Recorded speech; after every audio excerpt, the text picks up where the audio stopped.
Hello, this is Lab 4 of Physics 2211. In this lab, we were tasked with predicting the motion of an object moving in an arc while oscillating on a spring. We were given a video of this type of motion to analyze in Tracker so we could extract the real position data. By doing so, we learned the mathematical processes required to be able to predict motion of a different mass or different spring, as well as finding out more about the system that we're analyzing. In this lab, I chose the system to be the object and the spring. We know from Newton's second law that a change in motion can only be caused by a non-zero net force. I accounted for two forces, the gravitational and spring forces. The gravitational force is equal to the object's mass times the force of gravity in the negative y direction. The spring force is the spring constant times the difference between the current and relaxed lengths of the spring, pointing towards the base of the spring. The net force in my calculations is the sum of these two forces. I also needed to calculate the system's energies. Kinetic energy is equal to 1/2 times the object's mass times its velocity squared. Gravitational potential energy is mass times the force of gravity times height, and spring potential energy is 1/2 times the spring constant times L minus L naught squared. Here's the video of the motion imported into Tracker.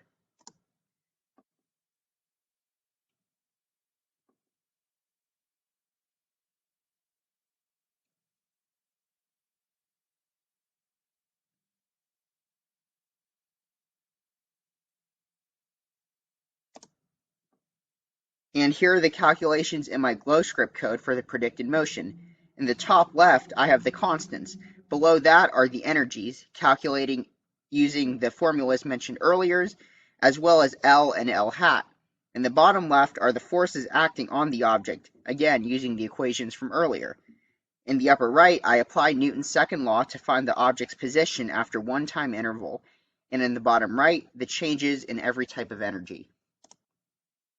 Here's the video of my glow script code running. The blue dot is the predicted motion and the red one is the observed motion from the Tracker video.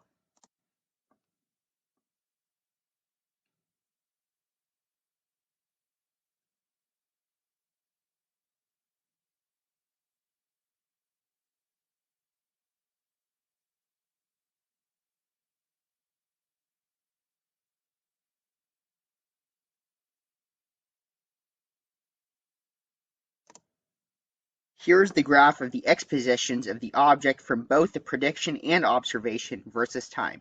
As we can see, the two lines almost overlap at the beginning of the graph, but as time progresses, they begin to separate. This means that the object has an acceleration in the x direction.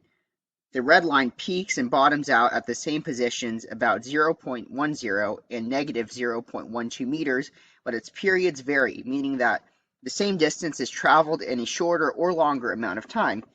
We can also see that the blue curve has higher peaks as it is symmetrical around the starting position, which is negative 0.125 meters.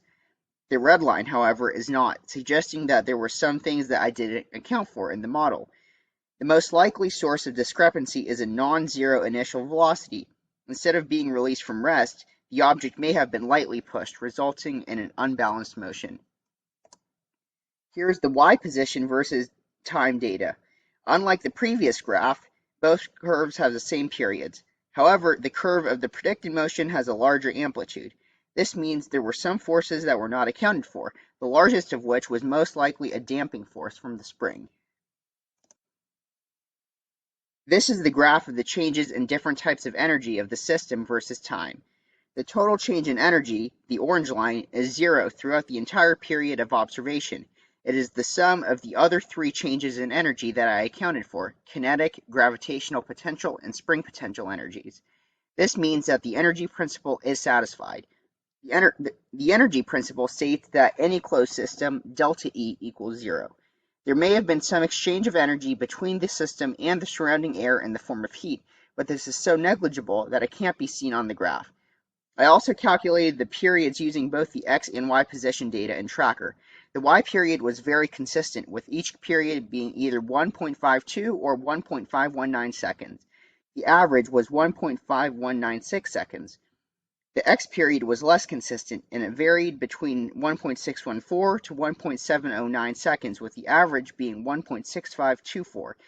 This is due to the speeding up and slowing down discussed before. By just knowing the positions of the object, I think my model was fairly accurate.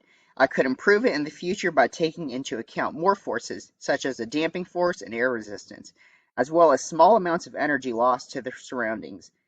By just using a few forces and types of energy, it's surprising how close my predictions were to reality.